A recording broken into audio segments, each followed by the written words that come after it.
All credit to DHS and to the Office of University Programs and to BTI for providing the environment in which we could do this. And of course, as usual, the PI did only a modest fraction of the work.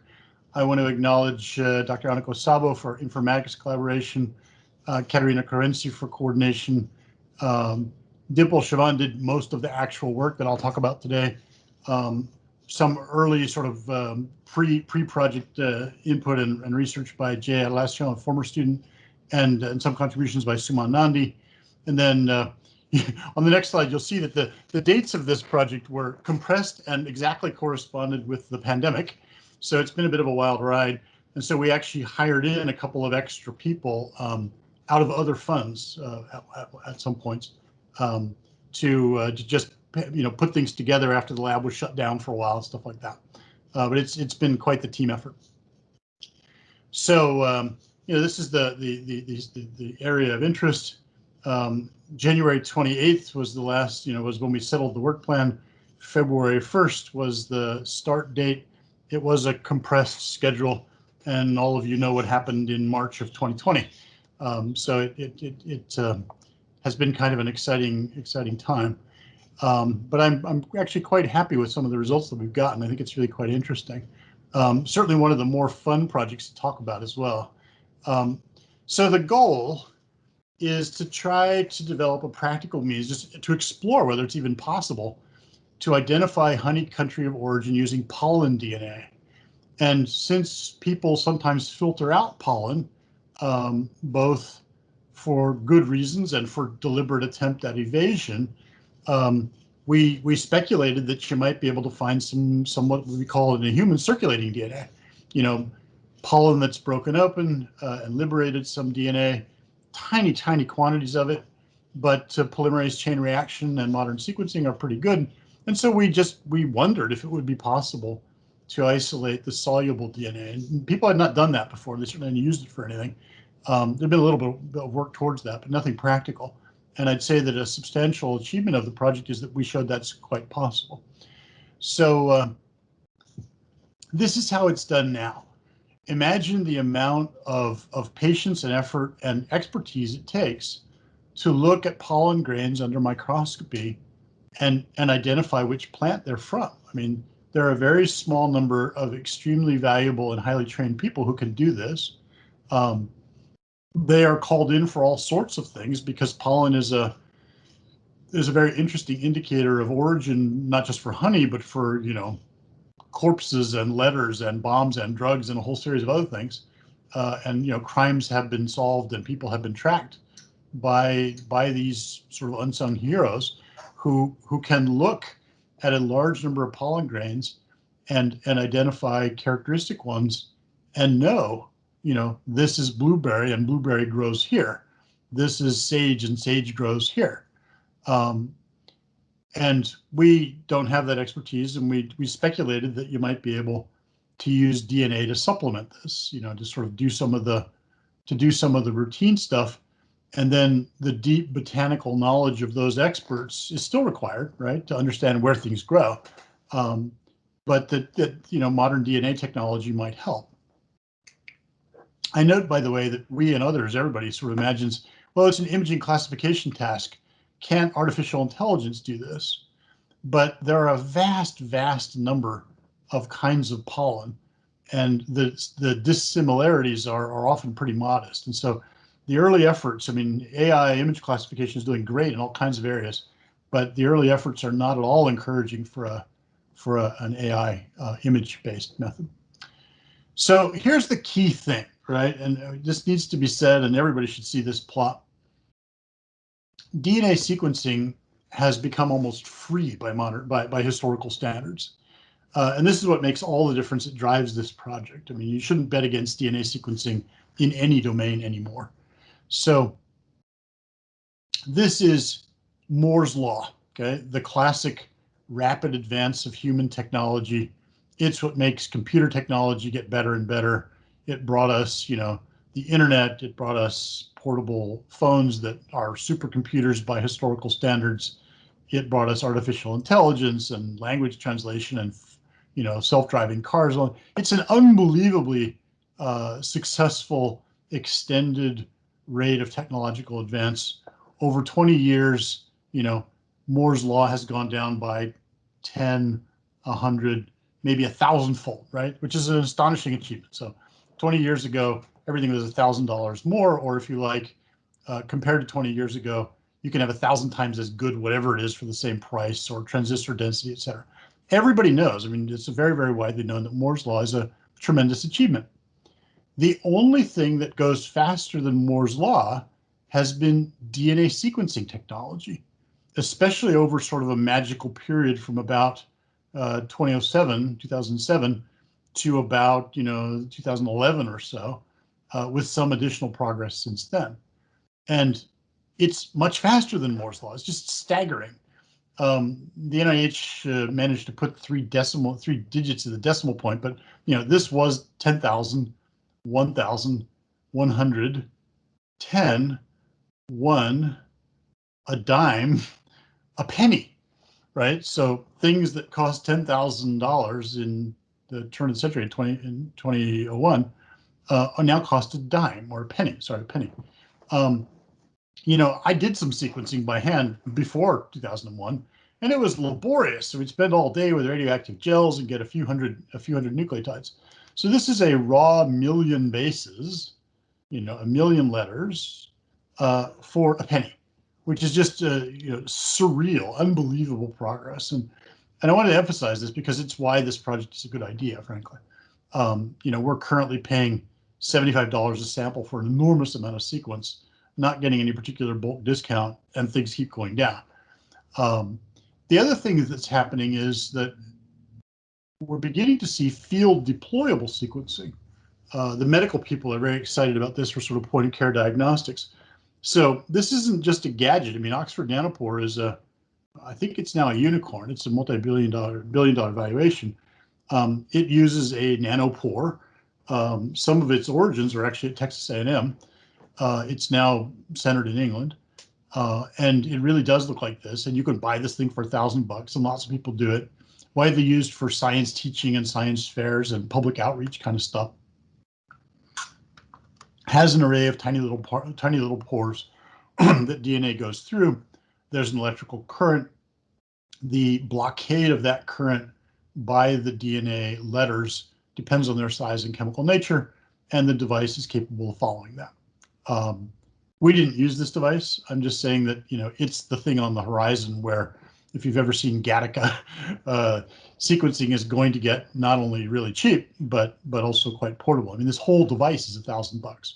I should say, by the way, though, that almost all of this sequencing, this very cheap sequencing, is done on very large machines, the size of, not quite the size of a dishwasher or clothes washer, which cost a great deal of money and work for days and then spit out some unbelievable tsunami of data. That's not super fast results, but it's dead cheap, really remarkably cheap. Okay, so DNA sequencing is getting cheap and it's going to get portable, and so we thought we might try to apply it. So what's the problem, the goal? Well, the central problem here is that the US has countervailing duties on honey imported only from some specific countries. And to apply those correctly, you need to identify the source countries. And attempted evasion by mislabeling is pretty common. We're going to see that other mislabeling is common too. And so we propose to take what's called a next generation sequencing-based, DNA-based approach to get information from new samples, both potentially by clustering with known standards and possibly by looking at trace plants that are limited to particular geographical origins. If you know a plant grows only in Slovenia and you see that plant, then probably that honey came from Slovenia. And then because of the attempted evasion, this issue of can we address filtered honey where the pollen isn't there anymore? You can't look at the pollen because it's been filtered out, but we speculated that there could be some liberated DNA from broken pollen grains, and maybe we could isolate that, and maybe we could then amplify and sequence it. So the the sort of flow of knowledge right now is that you have what's classically called melissopalenology, and usually that's treated as synonymous with pollen microscopy. Really, the term is probably strictly a bit broader. But you look with great expertise and patience at the pollen grains. You use your botanical knowledge to figure out what those pollen grains are and where those plants occur, and you achieve source identification, right? So this is the current paradigm. It's hard to see plants that have low pollen count. It's remarkably laborious and time-consuming. Turnaround times are long. Labor effort, put in by these few super highly trained people is very high. And of course, it's difficult to apply it if the pollen has been filtered out or if other pollens have been added. You can throw in additional pollen to bury the signal, right? And so we're exploring the hypothesis that you could use DNA markers instead of the microscopy. You still need access to good botanical knowledge, but then you might be able to do source identification that way, and other things as well. So 3 principal goals. First, develop a pipeline for isolating pollen and sequencing, and then doing all the bioinformatics on it, which is a hard thing to do. And then if you can find some interesting plants that are very characteristic for particular places, especially the PRC, then try to develop an isothermal portable tool for that. This was sort of less valued by champions offices, et cetera, and we're still working on that. We are in extra innings at our own expense at the moment, and we're doing some RPA there. We haven't found great specific plants which are super indicative, and we'll get to that in a minute.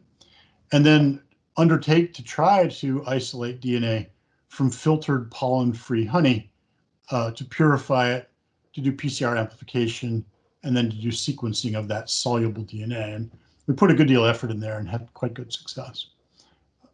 So the general flow is like this, right? First, get lots of honeys. Fortunately, we obtained a large number of honeys before the pandemic shut down travel, et cetera. So we took a bit of a hit here, but not too much, and we are over our 300 goal.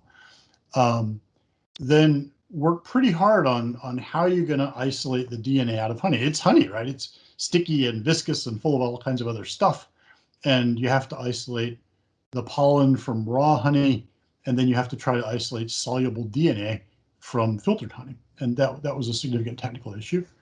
There is some knowledge in the literature about how to do the pollen, but the soluble was much less well developed.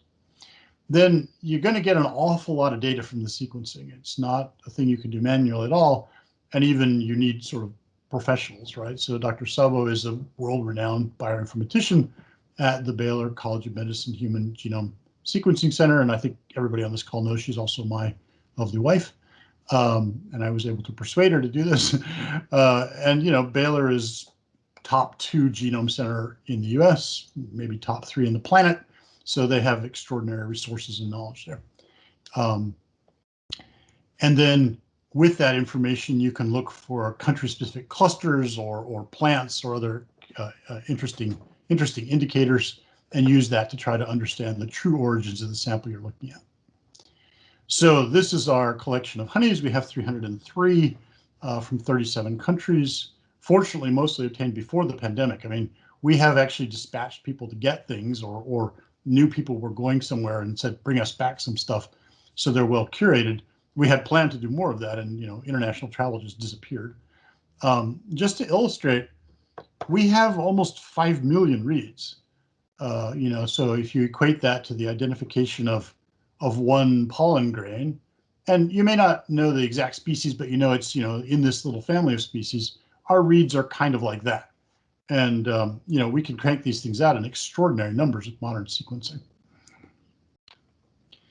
So if you just take all the DNA out of honey and did shotgun metagenomics, like break everything up and sequence it in large quantities, you'll find a lot of interesting stuff. And we have seen a few side things in our searches.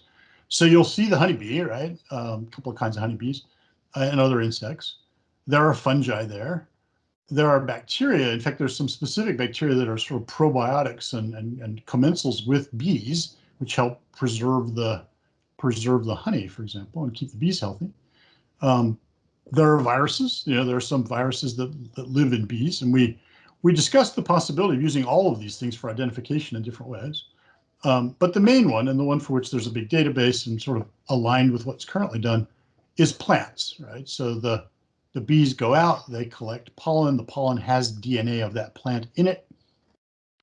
That pollen or that DNA or both end up in the honey. And so we focused on that. So a classic tool is, well, the general term for it is barcoding. But the idea is you find something that exists in lots of organisms in the family that you're interested in, and you sequence that, and you build a big database of those, and you know what plant it came from. Now, to do that sequencing, you have to do PCR amplification, and this is sort of more detail than you guys need. But we're going to work on a thing called ITS2, which I'll tell you about in a second. But ITS2 is in here, but it's variable, right? And that's why it's informative. It differs among plants.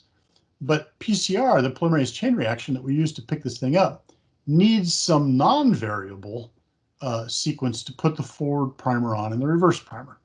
And so conveniently, ITS2 is flanked by a conserved place where you can put the forward primer and another conserved place where you can put the reverse primer. This is a very complicated PCR because there's an awful lot of stuff in there. And we'll see occasional weird things that have actually shown up in the databases that we figured out because that PCR can do odd things at times. But there are very nice places to put these primers, and there are some widely used published primers that we adopted as well. A thing that we should note is the primers are not right there next to ITS2, right? This one is about 85 base pairs in, the 5.8S gene, and this one is about 142 base pairs in. And so you waste some sequencing effort, right? I mean, these 142 have to be read through, these 85 have to be read through, and so you're going to get some of this stuff every time you do sequencing on one of these things, which is fine. It's just the nature of the beast. And informatics has to be aware of that and chop it out. And then ITS2 varies in length and sits here. So we use that as kind of our universal barcode. It occurs in every plant. There are many of these entered into the genetic databases. If you get one of these sequences, you can search and identify what plant species, what plant group, maybe what plant genus, but you'll certainly get information about what that plant is. Questions so far? Anybody want to ask a question? Okay, so the flow looks like this for pollen. It's in honey. You gotta add some buffer and centrifuge and break the pollen, and then do genomic DNA extraction. Then a silica column for removal of PCR inhibitors, and then PCR of this incredibly complicated mixture with those primers, and then purify the PCR product. And then there's quality control. You can run gels of it. You can quantitate double-stranded DNA. You can do purity. And then once you know you have enough of the stuff and it's clean and pure enough, then we use the contract sequencing service from GeneWiz in New Jersey. They also had pandemic problems, but did not go down extensively or for a really long time. They were down for a while and slow for a while, but they didn't get entirely wiped out by the pandemic. So we were able to get data. For soluble DNA, so this is pollen, right? So, in pollen, the DNA is nicely packaged in a thing you can centrifuge to the bottom. All your DNA goes down there. But the soluble DNA is floating around in here. You can't centrifuge it down. And so you've got to capture it, in our case, by adsorption. And so we explored several different ways of adsorbing DNA. The first one was we got anti-double-stranded DNA antibodies, and we coupled them to little magnetic particles. So this would grab the DNA, and then the magnetic particles we could pull to the side of the tube. The second is there's a commercial anion exchanger. That is a thing with a positive charge on it that binds anionic species like nucleic acids, widely used in the pharmaceutical industry. And we hypothesized that you could probably adsorb DNA out of honey on that. The one we used is Q-Cephrose. Q is for quaternary amine. You see this quaternary amine here, a nitrogen with 4 things ligated to it, and a fixed positive charge, which will interact with the negative charge on the phosphates of nucleic acids. This stuff has the advantage of being cheap. The particles are big enough that they will settle, and so you can settle them down. And then the last is ceramic hydroxyapatite, a mineral similar to the composition of your teeth, which has a surprising sort of a coincidental affinity for nucleic acids and is widely used in that space, especially for molecular biology stuff. So we tried, so the workflow for each of these, if you're using the antibody, you take the honey, you filter it using a 0.2 micron polyether sulfone filter. Then you have, pollen-free plant genomic data floating around. You add the anti-double-stranded DNA antibody. You capture, use magnetic separation to pull it off to the side. You wash and elute, you got the stuff. If you're doing batch absorption with particles, you filter, add the particles, let them settle. Down at the bottom, you'll get a pellet. You pour off the supernatant, you take the pellet, you wash, and you go here, and then you proceed, right? Just the same as the pollen samples.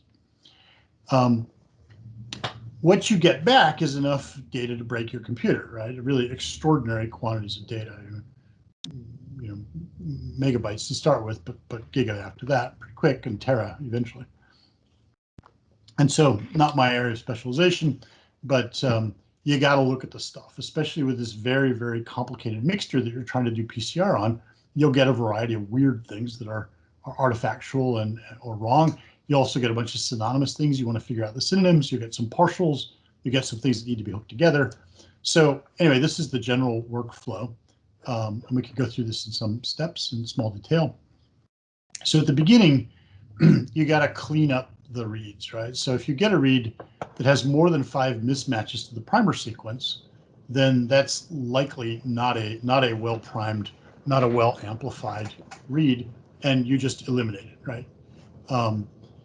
Then you also can merge together forward and reverse reads. We use the so-called 2x250 paired end GeneWiz, and if you're a sequencing technology geek, Illumina has a really fantastic video about how this works.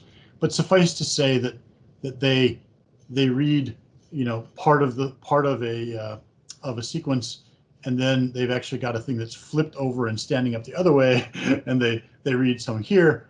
And if the reads go long enough and the ITS2 is not too long, then you get overlap in the middle, and you can see them overlap, and you can merge them together, right? So, oh, these things overlap, so we can merge this together. If, on the other hand, they don't overlap, or if they have a lot of mismatches, then we leave them alone. And so we can look at both merged, and we often look at the forward read, which tend to be somewhat higher quality in our experience. So once we've done these first 2 steps of cleaning and paired end merging, then there's quality filtering and error modeling. There's always some errors in sequencing, and we want to understand what's a genuine variant, what's a species difference, and what's an error of sequence. So we do quality control in the reads. We look for ambiguous bases and things with low quality, things with a high expected error, things that are too short, built an error model. It turns out that there are now statistical models for likely kinds of error for different sequencing technologies.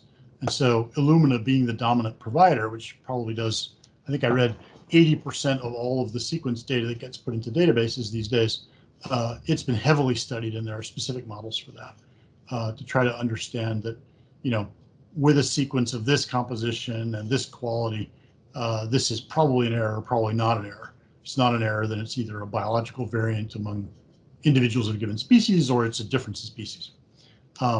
You also get some chimeras, right? When you're PCRing a massively complicated thing, they can cross hybridize, and you'll get chimeras built.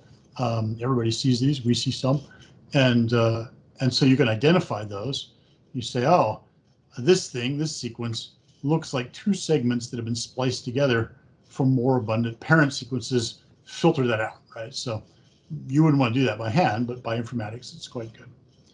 So then once you've got your sort of, quality controlled and well established and understood reads, then you do BLAST. So BLAST is, I go to the genetic database and I say, I see this sequence. Have you seen this sequence before? And is that associated with some plant, right? So a good BLAST hit is, yeah, this is a really good match to sunflower, for example. There are some bad BLAST hits. So if the identity is less than 70%, there could be something wrong with the read, or maybe that thing just isn't in the database. If it aligns over less than 30% of the query length is our read, then we're not going to trust it. If it doesn't hit the plants at all, it only hits the fungi and stuff. ITS2 occurs in other species. or if the total score, the statistical characterization of quality of hit, is less than 200, we filter those out too.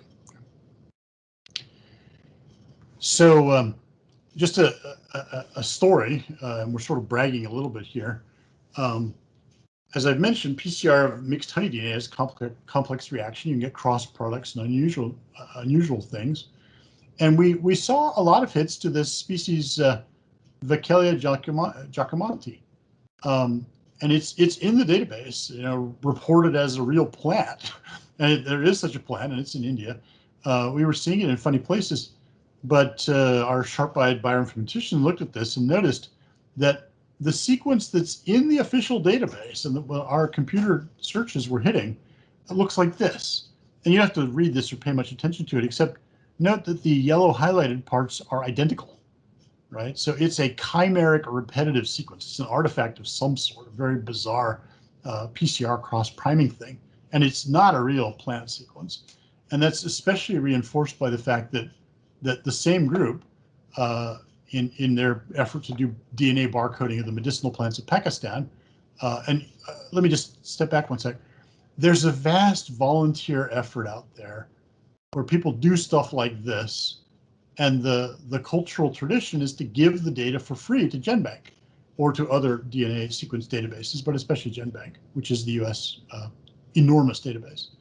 And so that database is being built for free and can be used by anyone, and has a truly extraordinary bioinformatics pipeline bandwidth. And so you get to build on that. And that was another driving force for this project, that we knew that a lot of people had tagged particular sequences as being from particular plants. So if you saw a particular sequence, you could know it was that plant, unless it was an error like this one. So these guys reported 2 different Vaccalia jacomonti sequences, and they claimed it was the ITS, internal transcribed spacer, that's ITS2 complete sequence, and then it goes over into the subunits of the ribosome, the RNA, and they have these 2 sequences with different accession numbers, and they're different, right? They're very different. So at least one of them is just wrong, okay? And they didn't catch that. They contaminated the literature, and apparently it's a relatively common PCR artifact with these primers. It shows up. We saw it. Fortunately, our informaticians were better than theirs and noticed that was in fact just bogus and it's not a real thing. So we set the code up to reject it. But there are some pitfalls like this to be attention to. So we found that 6% of our ASVs had this thing, and we just removed them in the informatics. So soluble DNA.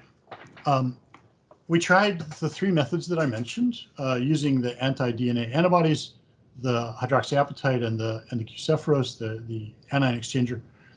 This gel is unkind to these middle methods. They actually worked, but the loadings are low here, and it looks like there's nothing. There was in fact stuff there, and you could sequence it, but Q-sephrose was the real winner. It's also cheaper than the others. These are triplicates, so this is sequencing triplicate pollen DNA from local Texas raw honey, and this is what you get, triplicates of the Q-sephrose from the same honey. And I note that they're also quite similar, right? The PCR amplification patterns. So this was a very, very nice result. There were some tricks beyond just using the Q-sephrose, but it's worked out really well, and we're working on the manuscript of this now, actually. If you then do the sequencing, you can compare what plants you're seeing, right? So Tribulus terrestris, Helianthus, Pisum fulvum, there's all of these plants out there, Capsicum anum. But from your point of view, I just encourage you to look at a thing about these things. These are parts per million. They're not absolute counts. But just look, first of all, these 3 are pretty reproducible, right? It's important that this be a reproducible technique, and they do reproduce pretty well. So these are all of the pollen DNA results, and you see they giving back this. The middle ones were short on DNA and short on reads in a way I'll talk about in a minute. But the soluble DNA with Q-sephrose is also pretty reproducible in itself, and even better, it's very similar to the pollen result, right? Which is a big deal, because if the soluble DNA was very, very different from pollen. And that could happen. I mean, suppose some pollen grains love to break open and contribute soluble DNA and others don't. It would skew it, right? And that could still happen. There could be some plants that are very eager to break open and liberate their DNA, and others where the pollen is incredibly tough and you get skewing of the representation. But at least for this example that we studied in detail with triplicates, et cetera, that doesn't seem to happen. I mean, they really are pretty similar. Now, these guys in the middle look kind of lame, are the other methods, 2 of one and 3 of the others, I call, yeah. And they do, in fact, work. It's just that the number of reads here are really small. Sorry, my phone is ringing here. Let's see. Oh yeah, and you can see some additional results here. It continues to be fairly reproducible, and here's an interesting hit. The Arizona walnut, which is known to occur sort of only around here, Texas, Oklahoma, and New Mexico. So if we were in Slovenia and we wanted to understand where this honey came from, and we did this and got this hit, then we would think, oh, interesting. If this plant only occurs in this area, then these bees have been collecting pollen from this area, right? So that's the source of my interest in sort of specific kinds of plants. The study, we'd have to do a lot of samples to have a really good complete world map. I mean, the melissopalenology by microscopy project that was pursued a while ago explored a vastly larger number of samples than we have, but we're already getting sort of indications that there are, at least in some cases, plants that are kind of characteristic. The other thing I wanted to mention is rarefaction curves. And that is, imagine that there were 1 trillion plants in your sample and they were all kind of equally represented, okay? So every time you did another read, these, by the way, are reads, sample size here. The sample size here means number of reads. There's 10,000, 20,000, 30,000, for example. Every time you do another read, it'll be a species you haven't seen before because there are 1 trillion of them, right? And if you drop 10,000 in there, then you'll see some, and you drop another 10,000 against the trillion, and that'll be 10,000 new ones. And so this number of species you've seen would go up linearly with the number of reads that you did. It would just be a straight line, right? And that doesn't give you any information about the size of the population. As long as it's perfectly straight, you know nothing whatsoever. You just know that you're way undersampling. And so it was important that we begin to see these curves bending over, right? Because if they had just been straight and had a constant slope over our entire range of read lengths, we would have had to go back and do a lot more reads, a lot deeper sequencing. But that isn't what we find. And in this case, it looks like we're gonna substantially represent the species there if we can see 100 or 150. Things begin to flatten out a lot, right, in that range, and we can do that with a number of reads which is not even 10,000, not even 5,000, right? It's your 1 or 2,000 kind of range. You actually begin to capture the great majority of the diversity here, and that's important. Some metagenomes, soil metagenomes, for example, are so astonishingly complex that you might have to do 100,000 reads or 1 million reads to really begin to see the curve bend over. You'd be always discovering new things with every new read, which we could do, but we would have had to change our procedures. And here it turns out we're fine. We really are exhausting these things. So then we did a sort of early attempt to see if we could find clusters. This is a substantial statistical effort, and we found some clusters, and we found some failure to cluster as well. We'll talk about that. So we're going to talk about a few of these clusters and some non-clustered things too. So in some places we see clusters that just don't make any sense, right? Here's Romania, Kyrgyzstan, China, but then India, Philippines, USA, New Zealand, right? What the heck is that? Why such a weird cluster, right? Well, the answer is that there are some crops that are everywhere, right? Humans like to grow specific kinds of crops. It's not just the natural environment out there. This picture is very appropriate, right? Here's the beehives that have been brought and stuck next to the sunflowers to pollinate them and to feed the bees. Well, sunflower is present as one of the top 3 species in a quarter of all of our samples, okay, including China, USA, and Russia. Watermelon is also common. There are a few others, right? So there are these cosmopolitan crops that are out there that will show up in all sorts of places. A problem, right? So an original clustering approach doesn't cluster very well because it gets confused by things that humans have planted all over the earth, or at least in lots of places on the earth. So what do we do about that? Well, one of the big advantages of having this all done in sort of an informatics way is that, you know, as long as sunflower doesn't prevent you from seeing any other species, and we do see a lot of species in these sequences, so probably that's okay, you can just decide which ones are cosmopolitan and ignore them, right? And then focus on the less common ones, like, you know, this Arizona walnut, for example, down here. Not an extraordinary number of them, but you know, very characteristic and interesting if you see it. So the first thing to do is to chop those guys off, right? Just a couple of examples. So here's a region-specific cluster from Texas, right? Very convenient to us. This is 6 samples from Texas. We did 5 different samples from a local Houston beehive at different layers of the hive, representing different times of the year. And the reason is that we worried about seasonality, right? I mean, pollen is made by different plants at different times, and any given plant may or may not be making pollen. And so we wanted to get a kind of a longitudinal sample. This is located in a residential street with oak trees and crepe myrtle trees. And the DNA identified pollen is dominated by oak and crepe myrtle, which is fine, makes a lot of sense. You know, the bees are going around and seeing these plants. Well, that's fine for crepe myrtle because crepe myrtle trees are actively pollinated by bees, but bees don't like oaks, okay? Bees are not grabbing the pollen from the oaks. Oaks are wind pollinated, blows around, and in Houston at certain times of the year, you can see this stuff. So what's happening is the oak pollen is getting passively incorporated into the honey. It's getting onto the bees or getting into the hive in other ways.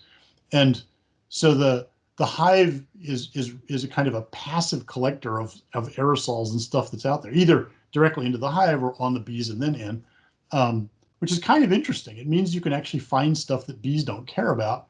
It just gets into the honey anyway. We found a cluster with 3 samples from 3 from Greece and 1 from Lebanon, right? And here are the ranges of the 2 plants I'm about to talk about. So the most abundant in 3 of them was this Erica manipuliflora, and it was the most abundant in 3 samples and in the top 3 for the 4th one. And it has this narrow range, right? So this is kind of neat.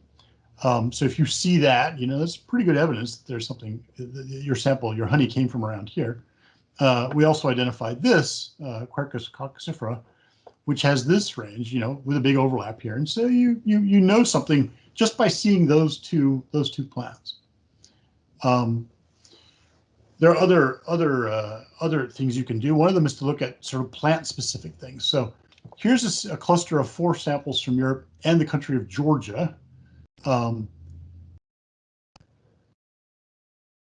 so several of the top hits hit to chestnut. Okay, so this says, you know, and 2 of them were labeled as chestnut honey, right? So this says it's chestnut honey, and so it's kind of reassuring to see the honey as claimed.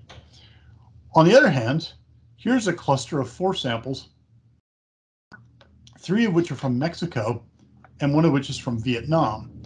And in the sample from Vietnam, there were 2 species that nominally grow in the southern USA and Central America, also now grown in Africa, right? But the original native range was here.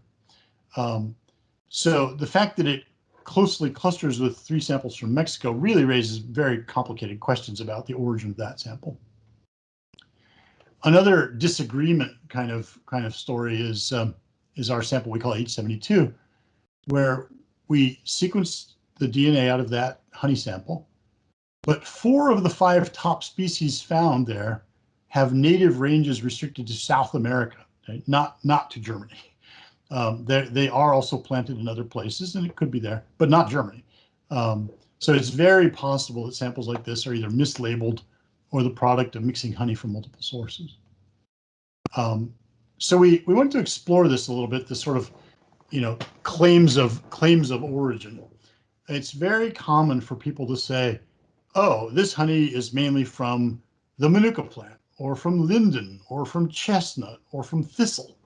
And people like these things. Sometimes there's a belief there's medical benefits. Sometimes they have the idea that it's good to eat local honey because it's good for your allergies. And you know, the DNA technique can easily check this kind of thing. So we decided to sort of see how often the reeds turned up.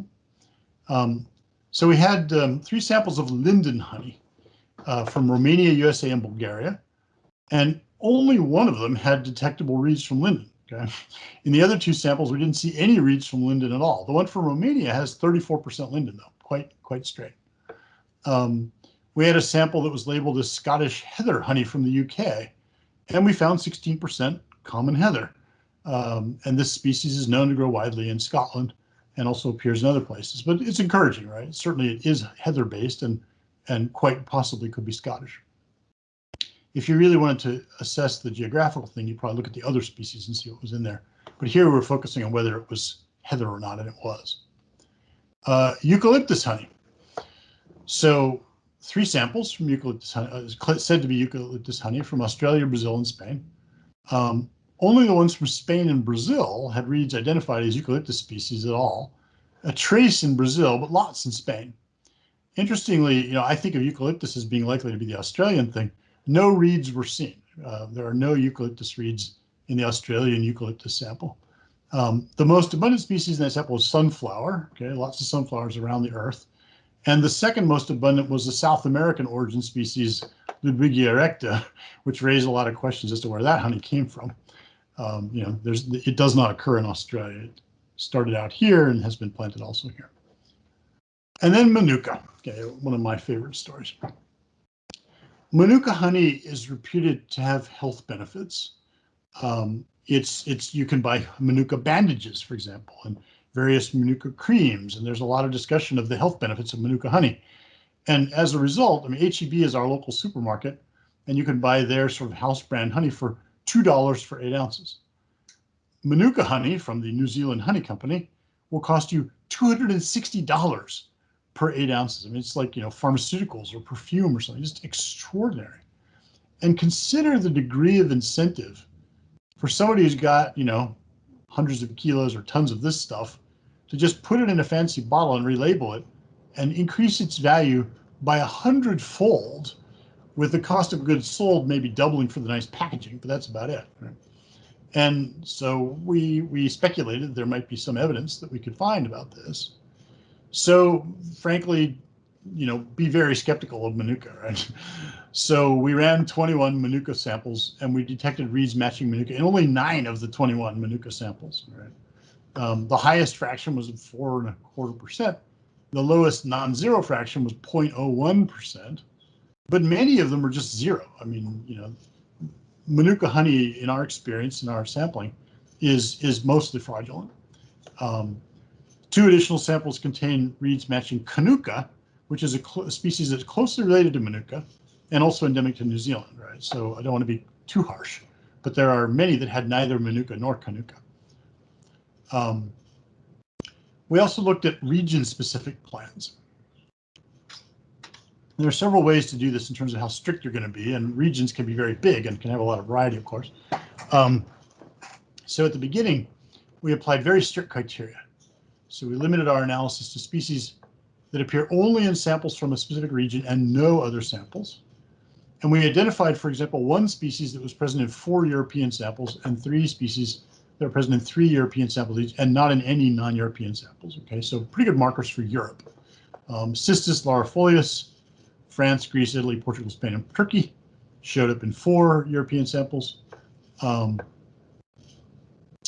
Germany, Ukraine, and 2 samples from Spain. Helminthotheca echiotes, with native distribution in Europe and North Africa, was present in samples from Italy, Greece, and Spain. Quercus lauteri, Turkey, identified in samples for Italy, Greece, and Spain. It's interesting, it's native, though, and gets planted around.